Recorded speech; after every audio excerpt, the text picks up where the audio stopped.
Entonces, en la clase pasada estuvieron empezando a ver HTML, vieron un poco de CSS, así que vamos a continuar más o menos a partir de ahí. Obviamente, voy a repetir un poquito, ¿sí? Para retomar desde donde llegaron con lo de CSS, pero de acá vamos a empezar a practicar alguna cosa más. Supongo que no deben haber practicado mucho CSS.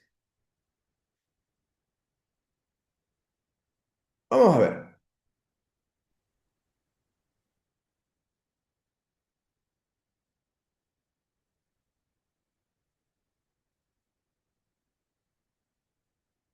Cuéntenme, ustedes cuéntenme, de lo que vieron la clase pasada, ¿qué recuerdan? ¿Qué es lo que es el CSS?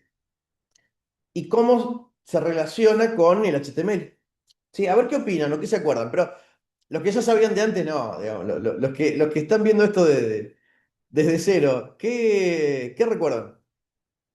¿O con qué ideas se quedaron a partir de ahí? HTML es como la interfaz gráfica, la estructura de la interfaz gráfica y CSS es como el diseño, los colores, el formato eh, de cada ítem. Va más o menos por ahí, va más o menos por ahí. A ver quién más puede opinar.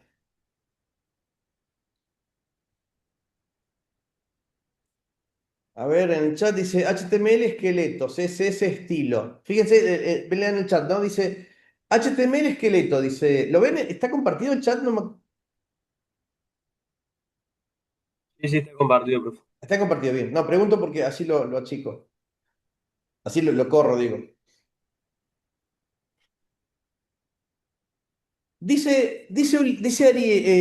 Ulises Ariel, ¿son tus nombres o algunos del apellido? Bueno, listo. Dice Ulises, HTML esqueleto, CSS estilo. Va por ahí la cosa, ¿sí?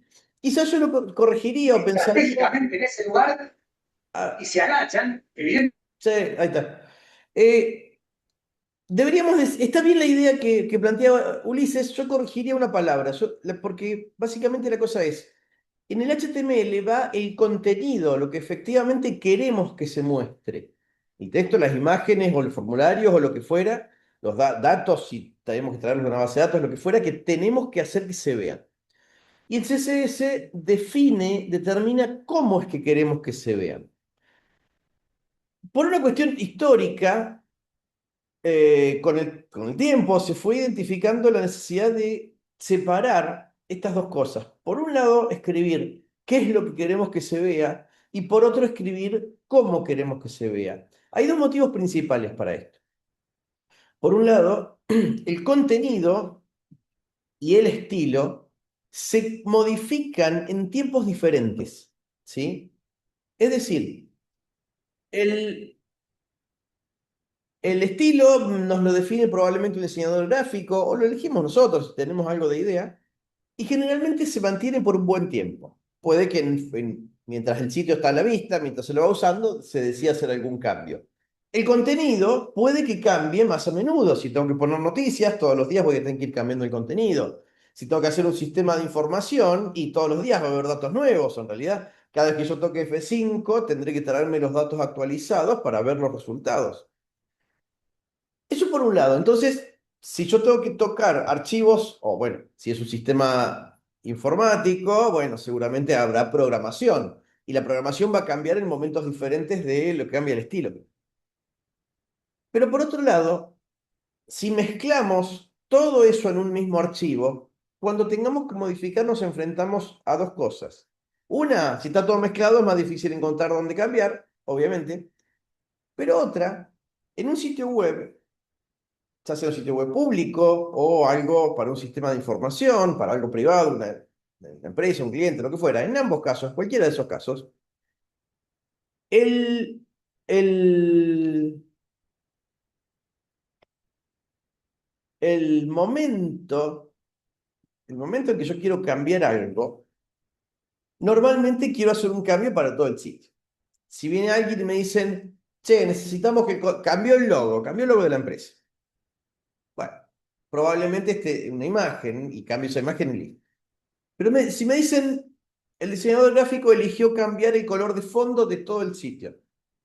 Si yo el color de fondo lo tengo escrito aparte en un solo lugar, yo cambio ahí y se acabó la historia. Y cambia para todos lados. Ahora, si yo puse el color de fondo en cada body de cada página, y capaz que mi sitio tiene 300 archivos HTML, tengo que ir a hacer cambios en esos 300 archivos. Entonces la cosa ya es mucho más compleja, mucho más trabajo para cambiar los 300, por un lado. Por otro, muy probable que me olvide uno y que el sitio quede con el color viejo y el color nuevo. Entonces, esta necesidad de separar contenido de presentación o contenido del estilo o de la configuración de cómo se debe mostrar, va por este lado. Centralizamos en un solo lugar para meter cambios una sola vez y luego, cuando el contenido cambie, solamente escribo un archivo nuevo o modifico el archivo que sea. Esta necesidad, esta necesidad ya de entrada es interesante. Por otro lado, el lenguaje CSS nos ofrece una cantidad enorme de cosas que podemos configurar de cómo queremos que se vean y que se pueden combinar entre sí. Nosotros vamos a ver algunas de las posibilidades que nos brinda CSS, pero es gigante y con cada versión nueva que sale agrega muchísimas cosas más que podemos cambiar. Si no tuviéramos este lenguaje CSS, para poder hacer todo lo que CSS nos ofrece, el lenguaje, si no estuviera ese lenguaje, HTML debería tener 500 etiquetas y no 50 como tiene. No sé cuántas etiquetas tiene, pero es una cosa así. Si lo quisiéramos hacer, si no tuviéramos el lenguaje CSS, HTML debería tener una infinidad de etiquetas para todos los posibles cambios que yo quiera hacer, de bordes, de color, de letra, de márgenes, de ubicación, hay un montón de cosas, y se convertiría en un lenguaje gigante mezclando todo encima, mezclando el contenido con la presentación. Por ese motivo, es que nace esta idea de separarlo. CSS tiene unas ventajas que no vamos a llegar a ver, pero tiene unas ideas bastante interesantes, pero es súper práctico.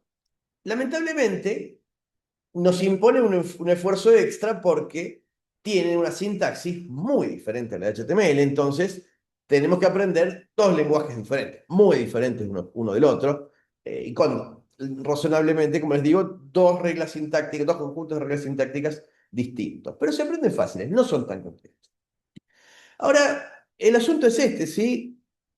Nosotros con CSS tenemos que plantear estas tres cuestiones que después en la práctica los hacemos de memoria, pero son conceptos importantes. CSS nos plantea, por un lado, que cuando yo quiero escribir un conjunto de estilos, ¿sí? Un estilo, o cada estilo, es el par ordenado de un selector y un conjunto de reglas. ¿Qué va a ser un estilo? Bueno, este par donde dice, a este conjunto de etiquetas, yo quiero configurarle la presentación. Quiero que se vean de esta manera. Los selectores son los que nos permiten seleccionar, justamente, de ahí su nombre, a cuáles etiquetas queremos que afecte esta nueva regla o este nuevo estilo. Entonces tenemos, ¿qué selectores tenemos? Muy poco usado, hay un selector que se llama universal, que se lo escribe con un asterisco solamente, y que hace que lo que redactemos ahí, la regla que pongamos ahí, afecte a todas las etiquetas de todo mi sitio web. Es raro que haya una configuración que nosotros querramos que modifique todas las etiquetas del sitio, ¿sí? Porque, no sé, que hay etiquetas que no tienen letras, como las imágenes. Entonces uno diría, no, las letras, la tipografía, como dice Tomás, podría ser, pero también hay un montón de etiquetas que no involucran letras, ¿sí? Como las imágenes, los de formulario, las tablas. Entonces, no estaríamos configurando de más. Color de fondo, y bueno, no todos tienen color de fondo, no es tan habitual que haga falta el universal. Sí, muy utilizados los selectores de etiqueta, donde nosotros decimos, che, esta configuración va a aplicarse a todos los párrafos o todos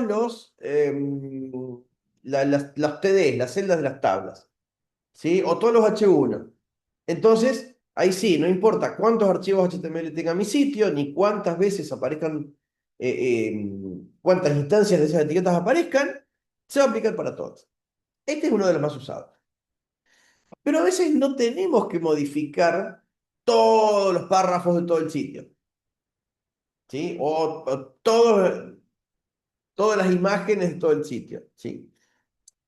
Entonces podemos definir subconjuntos de etiquetas. Estos subconjuntos se denominan en CSS clases.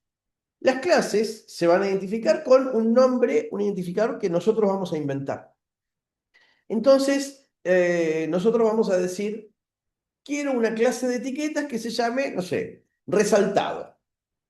Lo invento yo el nombre, ¿eh? En mi lenguaje, en mi idioma, lo que quiera. Resaltado. Y defino que, bueno, a ver, resaltado o toda etiqueta del subconjunto de las resaltadas va a tener, no sé, letra un poquito más grande, letra en negrita, un color de fondo, un borde, lo que fuera.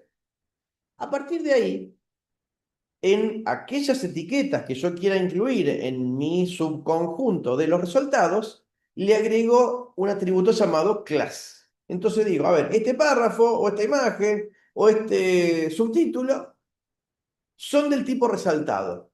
Y con el atributo de HTML class, yo diré class igual a resaltado. Y todos ellos se cambian. Luego, si toco el CSS y digo a resaltado, le pongo otra cosa, ¿sí? Le pongo, no sé, un color de fondo, una imagen de fondo con un signo de admiración. Todas las etiquetas de ese subconjunto van a tener esa configuración de presentación. Lo bueno que tiene con las etiquetas de los selectores de clase es que me permite mezclar un atributo con distintas etiquetas. Entonces, si yo digo, no sé, hago un atributo de clase, este resaltado que le pongo, no sé, fuente roja, y puedo poner como clase resaltado a, como les digo, los párrafos, los links, los títulos, independientemente de qué tipo sean cada una de esas etiquetas. Por ese motivo, el selector de clase es el más usado siempre. Aparte de eso, las etiquetas HTML pueden tener un atributo llamado ID. Este atributo ID tiene una característica central. Nos permiten asignarle un nombre único a cada etiqueta. Obviamente no todas las etiquetas nos interesan que tengan un nombre único, pero ese nombre único nos va a servir después, cuando vayamos a programar, para usarlo como si fuera nombre de variable, prácticamente como un nombre de variable. Y por eso es que no se pueden repetir, porque si yo digo a esta variable quiero que se borre o que se oculte, tienen que ser únicos. Yo tengo que poder decir de todo mi archivo, este ID es el único, digamos, no se repite en todo el documento. Puedo tener IDs, o sea, nombres de identificadores repetidos entre distintos archivos. Yo puedo tener, no sé, un ID título en cada uno de mis archivos. Y luego algún programa puede decir, che, busco el título de la página y le cambio algo. Y ese programita va a servir para todo el sitio. No importa. Pero dentro de un mismo archivo HTML, los IDs no se pueden repetir. Luego, yo puedo con CSS decir, si aparece en el archivo una etiqueta con ID igual a tanto, título, por ejemplo, bueno, aplícale este estilo. Y si no aparece ninguno, no pasa nada. Estos son los tres más usados y en orden de jerarquía. ¿Qué significa esta jerarquía? Primero se van a aplicar todos los atributos, bueno, si hay universal, universal. Si hay de etiqueta, los de etiqueta. Si hay de clase, de clase. Y estos se van a aplicar en orden. ¿En qué sentido en orden? Si un estilo define una regla, un estilo define color de la letra. Y hay otro estilo más prioritario que también define el color de la letra, vale el que tenga más prioridad. Entonces yo definí, no sé, todos los párrafos van en negro. Pero además, aparte, dije, los párrafos con clase relevante van con color rojo o azul. El que tiene más prioridad es el más específico, en este caso el de clase. Luego, si tengo varios selectores, más de un selector de la misma especificidad, tiene prioridad el que se escribió último, el que aparece último en el archivo CSS. Entonces, el orden en que escribimos el archivo CSS puede ser súper relevante y muchas veces nos vamos a encontrar situaciones donde no anda la cosa solo porque escribí arriba un estilo que debiste haber escrito abajo. En ese sentido, vamos a necesitar utilizar herramientas que nos brinda el navegador para poder identificar por qué se ve cada etiqueta de esa manera. Un poco han visto eso con Gustavo, pero hoy vamos a tratar de practicar un poquito más esa cuestión.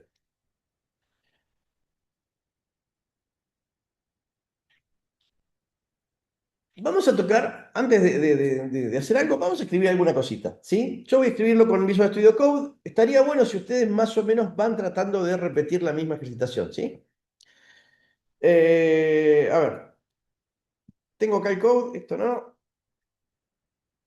Voy a crear un archivo HTML, básico, más básico que los que vieron el lunes incluso, ¿no? Voy a llamarle, no sé, inicio.html. Y entonces acá voy a decir, no sé, quiero HTML, enter, con un head. Diego, estás No se ve, presentando profe. otra pantalla. Profe, no Lo se ve. compartí, perdón, gracias. Che, avísenme si al compartir se pone muy lento el video o se pone lenta la transmisión, vemos qué pasa, ¿sí?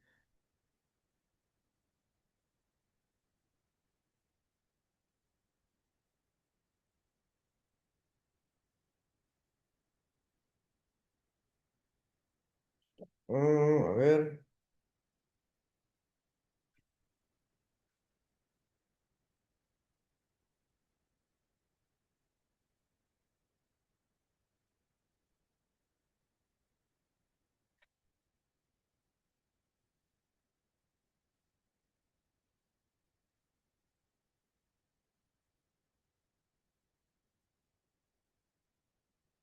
Bueno, supongamos que tengo acá, bueno, un head, un body, un H1. Ahí está, bienvenido a mi sitio web. Tengo el Copilot prendido, lo voy a apagar un rato.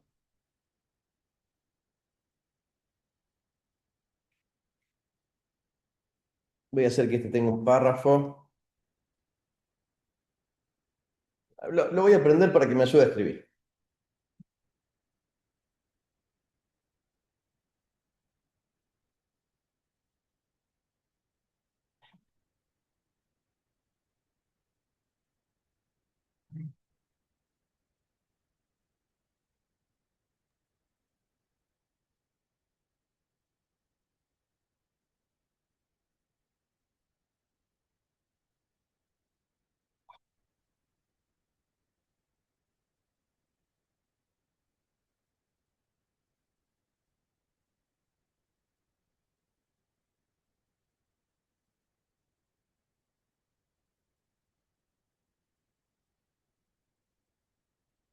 Tengo ahí mi sitio web con 3 parrafitos, nada más que eso, ¿sí? Ahora, cuando usamos Visual Studio es una muy buena práctica agregar este complemento que les voy a mostrar acá, que se llama Live Preview. Este, Live Preview de Microsoft. Ahí lo puse a instalar, ahí está, ya se instaló. Entonces ahora, cuando nosotros tengamos una página web dibujada, podemos hacer clic derecho y Show Preview. Y esto nos va a mostrar el sitio web al lado, la página que estamos editando al lado. Pero la edita, eh,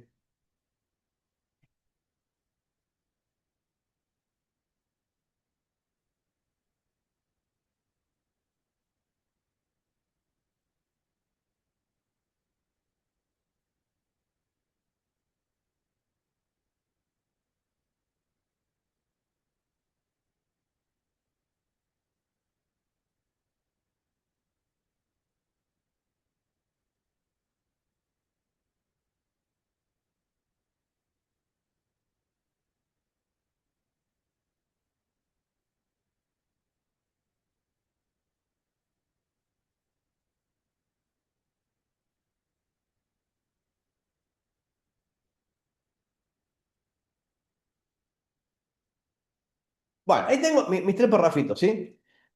El, el asunto acá es este. No, no sé, ay, no, ustedes creo que no ven nada. Bueno, cierro el chat. Si escriben por el chat, avísenme.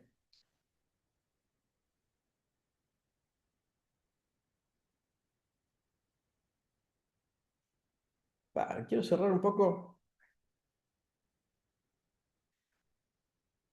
Tenemos el asunto este así, ¿sí? Tengo esta paginita, está escrita solo con HTML, no le puse nada de presentación, está solamente las etiquetas con el contenido. Un título, tres párrafos, después agregaremos alguna imagen, ya vamos a ver. El asunto es, ¿cómo le aplico estilos a esto? Hay tres lugares donde podemos agregar estilos. El primer lugar es lo que se llaman hojas de estilo, que son los archivos de extensión CSS. En general, nosotros deberíamos acostumbrarnos a escribir los estilos únicamente en esos archivos. Sin embargo, podemos, además de escribir estos archivos CSS, voy a ponerle estilos.css. ah,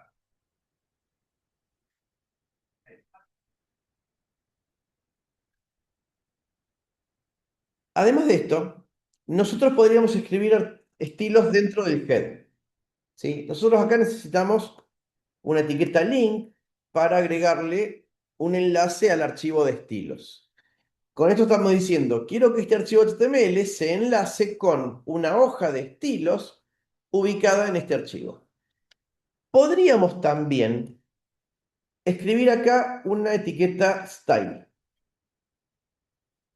Pero ¿qué ocurre? Esta etiqueta style solo se aplica a este único archivo que se llama inicio HTML. Si yo voy a tener en mi sitio web más de un archivo, que es lo habitual, entonces este style no se comparte con los demás. Solo lo podríamos usar para casos muy particulares que, digamos, esta única página tiene que tener una presentación diferente. Fuera de eso, es preferible que no se acostumbren a usar style. Finalmente, y esto se los cuento para que sepan que existe, cada etiqueta individualmente puede tener un atributo style. Este atributo style me permitiría definir o configurar la presentación visual de únicamente esta etiqueta. Y acá pasa lo mismo de recién. Si toco esa única etiqueta, mi página web tenga un montón de, cuando mi sitio web tenga un montón de archivos, un montón de páginas, y este va a quedar descolgado. Y cuando tenga que ir a cambiar algo, tengo que empezar a recorrer cada archivo HTML a ver dónde dejé el estilo. Si bien se puede poner estilos ahí, también es preferible que no se acostumbren a hacerlo nunca o casi nunca. Ahora, entonces lo que vamos a acostumbrarnos, tratar de acostumbrarnos siempre es de esto. Escribamos en los archivos CSS. ¿Qué se escribe acá?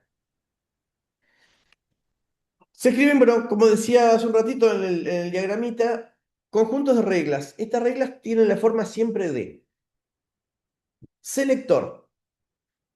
Los selectores de etiqueta, el selector universal es un asterisco y después dentro de las llaves, cómo quiero que se vea. No lo voy a usar por ahora. Selector de etiqueta, esto sí lo vamos a usar un montón. Selector de etiqueta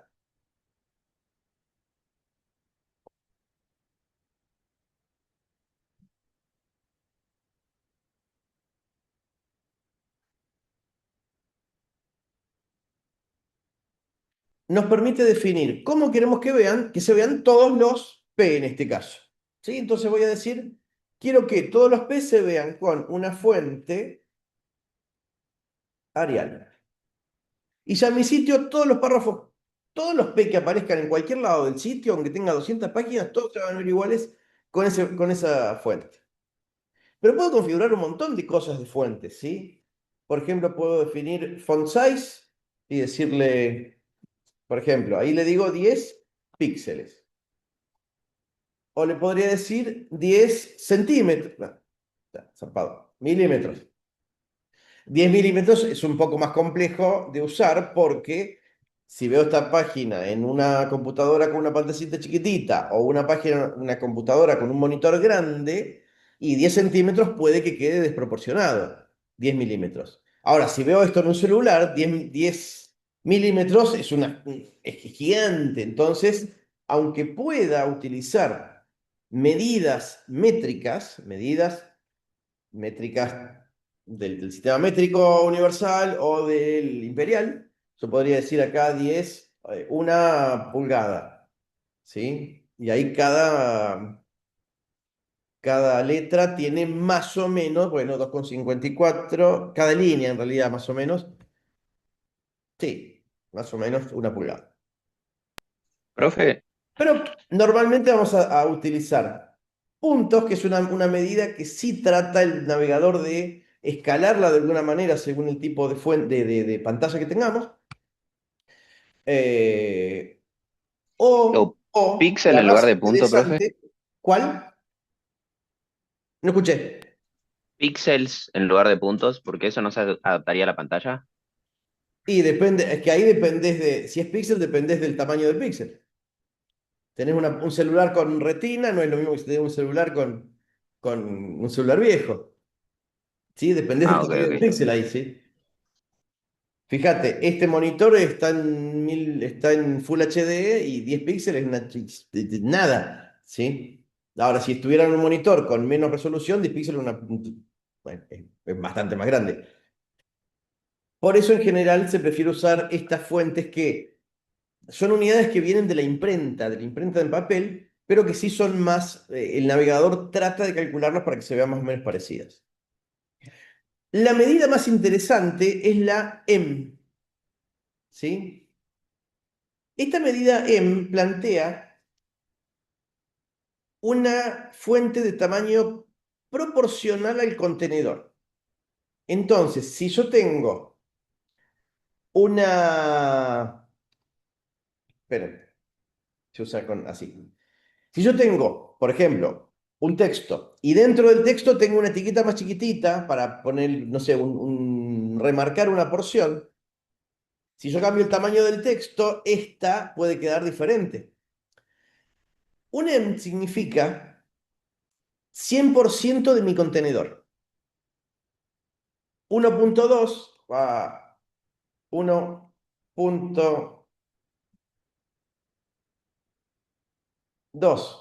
EM significa 20% más que quien me contenga. Ahora, si se agranda el que me contiene, esto va a crecer proporcionalmente. Entonces, esta unidad de medida suele ser muy útil sobre todo cuando ponemos texto o imágenes, ¿sí? Para que crezcan proporcionales. Por ejemplo, si yo pongo, miren, si yo digo que el body tiene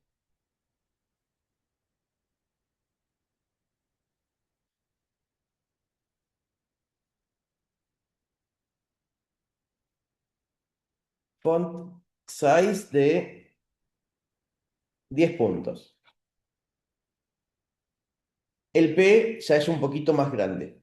Ahora, si yo acá le digo cambio el 20, los párrafos cambiaron el H1 y también cambiaron los párrafos, proporcional a cómo venía el contenedor. El párrafo está dentro del body, cambió el tamaño del body y esto me muestra 1,20, o sea, 20% más que el que tenía. Entonces, estas unidades de medida proporcionales suelen ser muy útiles.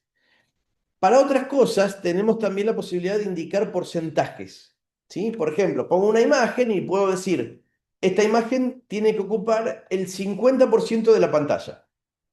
Y yo, de la ventana, yo agrando la ventana o la achico y siempre va a ocupar la mitad esa imagen. Eso también es muy útil y también es bastante usado.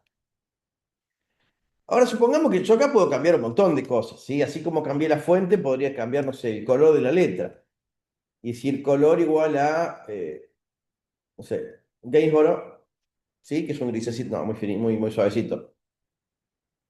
Dark gray, sí, en vez de negro, un gris, sí.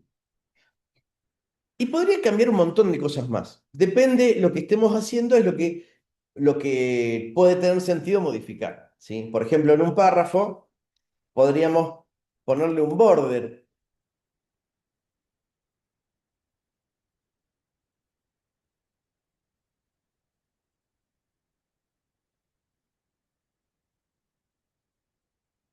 ¿sí? Y ahí vemos cada párrafo con borde. Es medio raro. tener que querer meterle un borde a un párrafo, pero existe y tenemos esa posibilidad. Y tenemos muchísimas cosas más para poder modificar, depende qué es lo que pongamos, qué es lo que tiene sentido. Por ejemplo, si acá pongo text align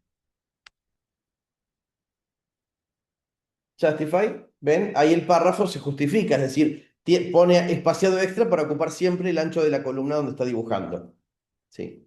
Obviamente, si pongo una imagen y la imagen no tiene sentido que le ponga text align o que le ponga font size, ¿sí? Depende para qué etiqueta es, qué conjunto de reglas puedo modificar. Ahora, lo interesante es que, como esto está en la hoja de estilo, si agrego otra imagen, voy a poder tener, otra página, voy a poder tener esos estilos también replicados automáticamente en esa página. La cantidad de cosas que podemos modificar con CSS es gigante. Ahí hay un chat, perdón.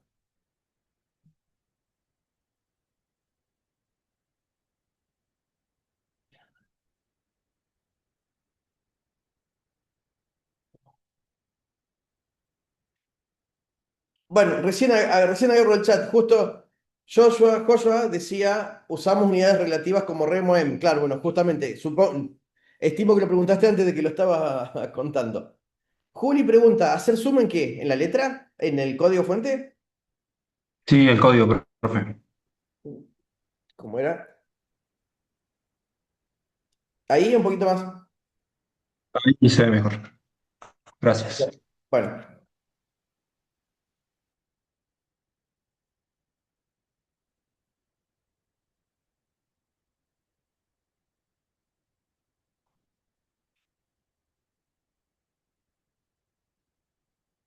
bueno, lo que les decía, es muy grande la cantidad de cosas que podemos modificar con CSS y le vamos a ir agarrando la mano a medida que lo vayamos usando, ¿sí? Pregunto acá, y esto muy serio, el miércoles, ¿cuántos llegaron a ver de estas cosas que podemos modificar con CSS? Estas cositas básicas que le puse ahí las habrán visto, pero ¿llegaron a ver algunas más?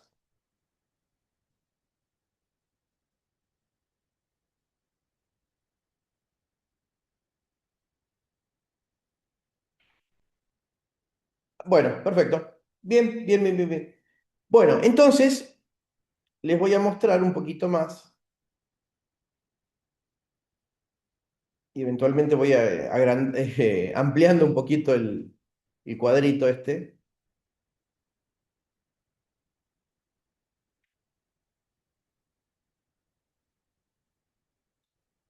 Reglas que que podemos necesitar modificar con CSS. Insisto con esto, el, el- este lenguaje CSS es gigante. O sea, y las últimas versiones ya son una cantidad tan grande que es imposible memorizar o aprender todas las cosas que permiten cambiar. Aparte que van agregando características que son importantes, pero que normalmente no nos tocan, ¿sí? Por ejemplo, si tenemos que hacer un sitio web para personas no videntes y necesitamos que el sitio web pueda convertirse a voz, pueda convertir el texto a voz. Entonces, tenemos reglas de CSS donde controlamos cómo se lee en voz alta ese contenido de esa etiqueta. Bueno, es raro que nos toque hacer eso, pero CSS ya ofrece todo eso. Lo mismo si estamos haciendo un sitio con idiomas que se escriben, con lenguajes que se escriben de derecha a izquierda en vez de izquierda a derecha, tenemos otro montón de cuestiones de reglas de CSS que pueden afectar o nos sirven para hacer bien esos sitios, que también es importantísimo, pero poco probable que vayamos a necesitarlo.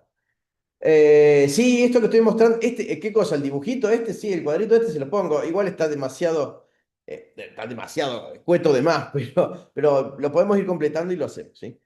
Por ejemplo, bueno, cuando tenemos que tocar letras, tenemos un montón de cosas para modificar las letras. Generalmente, estas son las que podemos llegar a usar, ¿sí? Font family para escribir el nombre del tipo de letra que queremos, font size el tamaño. Los tamaños tienen un montón de unidades, ¿sí? Unidades de medida. Tenemos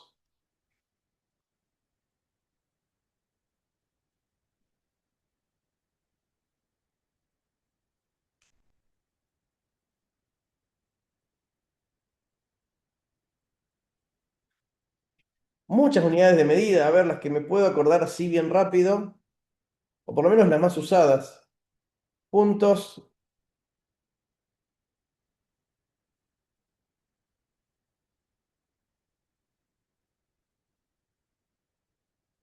píxeles, eh, bueno, de unidades métricas, ¿no? Milímetros, por ejemplo, pulgadas.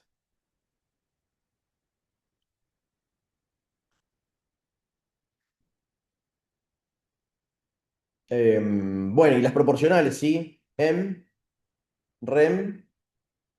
Nunca me acuerdo la diferencia. Rem se agregaron hace poco. Se llama porque significa el tamaño de una letra M, ¿sí? El ancho de una letra M. Pero rem no me acuerdo qué era. ¿Sí? Relative M, no, no me lo acuerdo, de verdad. Eh, Puede ser muy útil. Porcentajes, ¿sí? Hay un montón de medidas más. Si buscan en internet, todas las unidades de medida de CSS son muchísimas. Las más usadas puede que sean estas. No sé si alguien se acuerda de alguna más que pueda ser útil, pero no se me ocurre ahora. A ver el chat, ¿qué dice? Sí. Bueno, unidades de medida, ¿sí? Entonces podemos con font size decir de qué tamaño quiero la letra. Font weight nos dice negritas, pero no solo negritas, para decir esto es letra común y esto es letra negrita.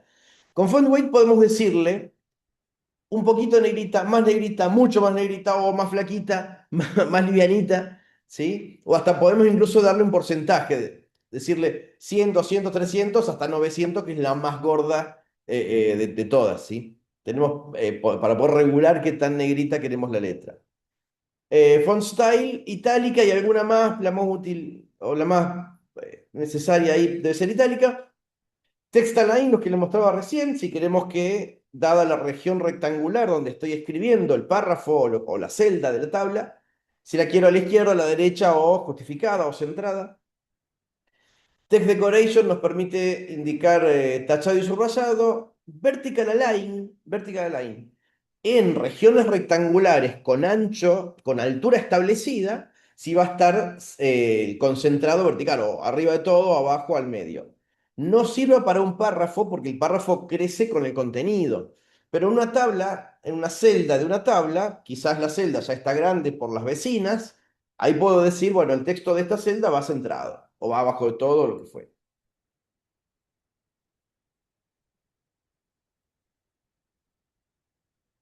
BW y BH, ¿qué serán? Esas son demasiado. Ustedes son muy jóvenes. Yo no sé ni de qué me estás hablando. La voy a anotar porque te creo. Pero creo que tienen que ver con Viewport. Viewport Claro, el width y el height de Viewport, Internet. width y height. Esto es ancho y alto de la ventana, ¿sí? O sea, estos son proporcionales o relativos al... Sí, me acordaba la sigla. Proporcionales o relativos al tamaño de la ventana. De forma tal que si estiro la ventana, esos sean proporcionales al tamaño de la ventana, ¿sí? Son parecidos a porcentaje, solo que en este caso son porcentaje de la ventana donde estamos mostrando. Estos sí son muy relevantes, por ejemplo, si pensamos en un sitio que tenga que verse en un celular, ¿sí? Entonces digo, che, esta imagen que sea un 10% de la ventana, ¿sí? Si un celular, 10% de la pantalla del celular; si es una computadora, 10% del ancho, del alto de la pantalla donde están viendo. Hay muchos más de fuentes, no me acuerdo alguno más, pero estos son los más relevantes, los más usados. Podemos especificar el borde de algo, de una etiqueta, de una porción. Acá el tema de los bordes va a estar relacionado con lo que vamos a ver un poco más tarde hoy. El asunto de los bordes arranca fácil, ¿sí? Yo a una etiqueta le puedo decir si va a tener borde. Puedo indicarle el borde poniendo separado con espacios. Ancho es el grosor de la línea que va a dibujar. Color, el color del borde. Y estilo, una palabra que indica cómo quiero que se vea el borde. Acá estilos son solid, para una línea continua; dotted con doble T, por eso se pronuncia la E.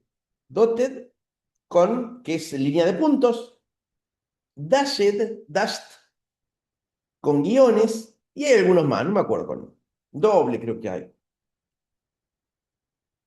podemos indicar por separado el ancho de la línea, separado el style, separado el color. Pero también podemos, aunque acá no lo puse, podemos especificar bordes diferentes para... Ah, este es interesante. Esperen que me acordé de algo. Podemos especificar que el borde sea redondeado en las esquinas con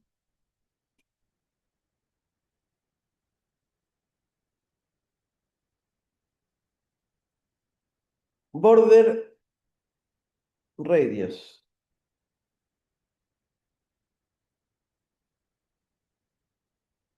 Y acá va con una medida. Esto es el ancho de la, la medida del radio.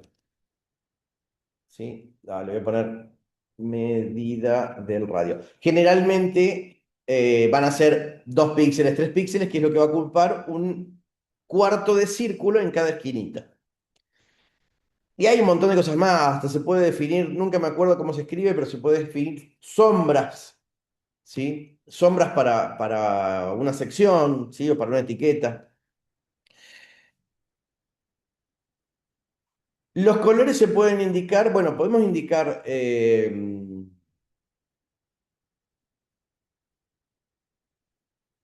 con la etiqueta color el frente. El frente se refiere a, si es una letra, el color de la letra. ¿Sí?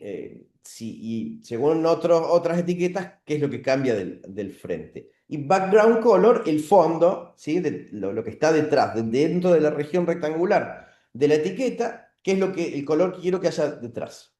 Los colores los podemos indicar con nombre, que es el más habitual. Ah, eh, número hexadecimal o RGB. Los nombres son, no hay nombres para todos los colores existentes, creo que son solo para los 256 básicos.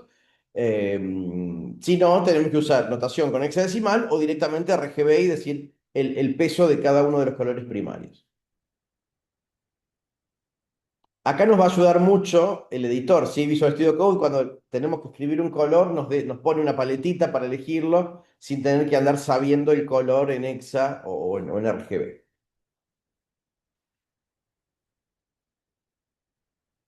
Y luego tenemos dos cosas súper importantes que son posicionamiento y visibilidad. Esto lo vamos a ver después del recreo porque es todo un mundo bastante grande e importante.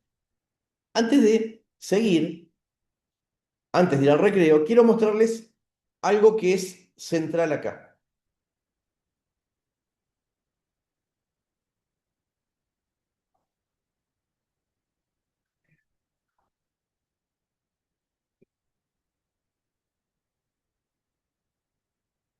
A ver, quiero cambiar al Visual Studio Code de vuelta.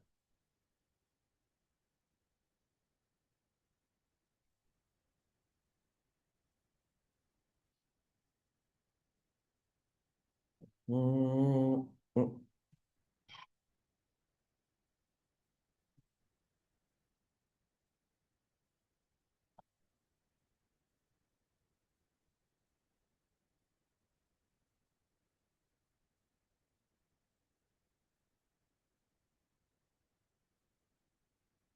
Voy a crear un selector de clase, ¿sí? Voy a poner, voy a hacer esto, una clase que se llame destacado.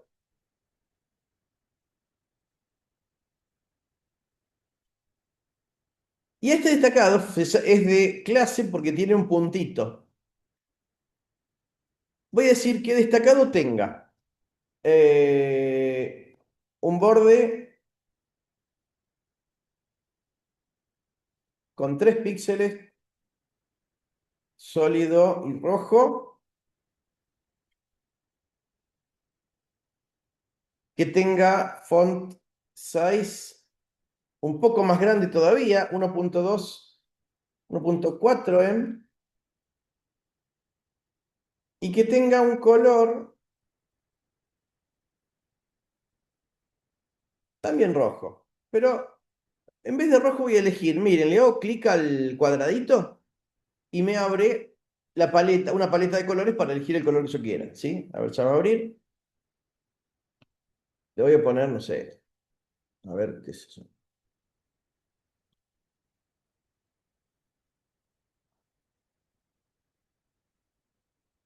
No sé, ese color, ¿sí? Este. Entonces ahí me llenó el RGB. A ver, quiero que sea RGB así sólido, sin... La A es para poder hacer transparencias, no lo quiero. Pero ahí tengo mi etiqueta, mi clase destacado. Entonces yo luego puedo libremente ponerle a los que yo quiera que están destacados. Entonces voy a agarrar, no sé, el primer párrafo, le digo class igual a destacado. Y ahora ese párrafo se ve con letra más grande, borde rojo, el color de la letra que el violetita ese. Pero ya que estoy, le voy a poner al H1, class igual a destacado. Y ahora esta letra tiene, perdón, ese H1 tiene esa letra. Vieron que con el H, con el destacado, la letra del H1 fue más chica que la que tenía. ¿Por qué? Por defecto el H1 debe tener un tipo de letra de, no sé, 2M o una cosa así. ¿Sí? Yo le puse uno más chiquito, sin saber. Ahora, tengo la posibilidad también de seleccionar partes de un párrafo, por ejemplo. Tengo una etiqueta que se llama span. Span y su hermana mayor, que se llama div, nos permiten delimitar porciones de HTML. Che, Berners-Lee se llama, le borré el nombre, ¿no? Es Tim Berners-Lee. Ahora grabo y vemos cómo dentro del párrafo yo marqué el nombre Tim Berners-Lee y le puse spam. Spam no cambia nada, ven que no se ve nada de modificación con spam, pero spam me permite, agregando esa etiqueta, agregarle estilos, ¿sí? Estilos que no se apliquen a todo el párrafo, sino solo a la sección que yo marqué como spam. Y acá le voy a poner class destacado también. Entonces, Tim Berners-Lee aparece destacado. Miren cómo el borde del span ya no es rectangular, sino que el borde, ¿cómo se envuelve? Envuelve solo la porción de ese conjunto de letras. ¿Sí? Esto nos plantea algo que viene después, que es el tema de que todas las etiquetas tienen una forma. La mayoría de las etiquetas son rectangulares, pero hay algunas etiquetas que tienen forma de conjuntos de líneas. Entonces, según la forma que tiene la etiqueta, o se determina, qué lugar ocupa, cómo queda todo el resto de contenido que envuelve lo que está antes y lo que está después de esa etiqueta. Entonces, si la etiqueta tiene tamaño o forma rectangular, se comportan de una manera diferente lo que está antes y después. Si tiene forma de conjunto de líneas, se comporta diferente lo que está antes y lo que está después, ¿sí? Si este span tuviera forma rectangular, ¿qué pasaría? Vendría la oración, el lenguaje HTML fue inventado por y Tim Berners-Lee quedaría abajo. Y el resto del texto, en 1990, qué sé yo, más abajo todavía. Como tiene forma de conjunto de líneas, sigue todo el orden en que iríamos dibujando texto en líneas. Todo esto nos mete a un tema mucho más grande, ¿sí? Que tenemos que verlo sí o sí para poder darle forma a estas páginas para que sean algo más que solo un montón de texto uno abajo del otro.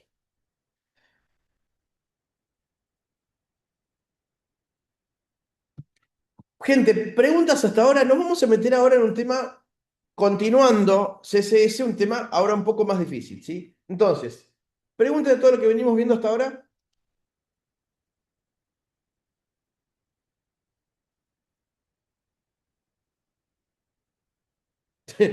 Dije que empiezan los temas difíciles y ya se fue uno, salió corriendo. Preguntas, che, de esto, más o menos le van a agarrar la mano. Va, no, digo, no estamos para ejercicio todavía, pero hasta ahora creo que vengo explicándolo como si fuera todo.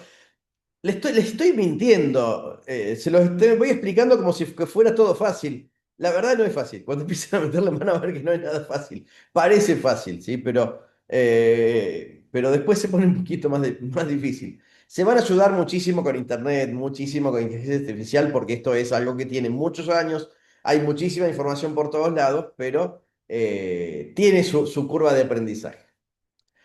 Escuchen, vamos a hacer un descansito ahora para poder largar después con el tema que sigue. Son las menos cuarto, a las 10 retomamos, ¿sí? Descansamos un ratito, corto la grabación y seguimos un ratito.